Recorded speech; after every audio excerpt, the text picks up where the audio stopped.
Ijo keenya itti aanuun godina Wallagga Bahaa aanaa Giddaatti harmeen umriin isaanii 45 ol ta'e mana yaalaatii baafamuun hidhamanii jiran waajjira poolisii keessatti dhukkubsachaa jiraachuu maatiin himanii jiru.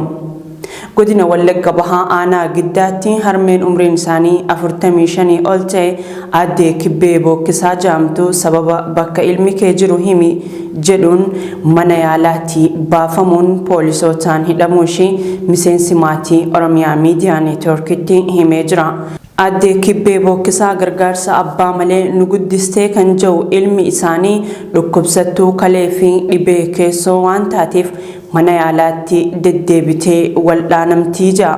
Onkololeessa tokko bara 2014 beellama mana yaalaatii qabdu dhaquuf mana isheetii baatee gara maatii isheetti osoo hin deebi'in jirti jechuun Oromiyaa Miidiyaa Neetwoorkitti hima.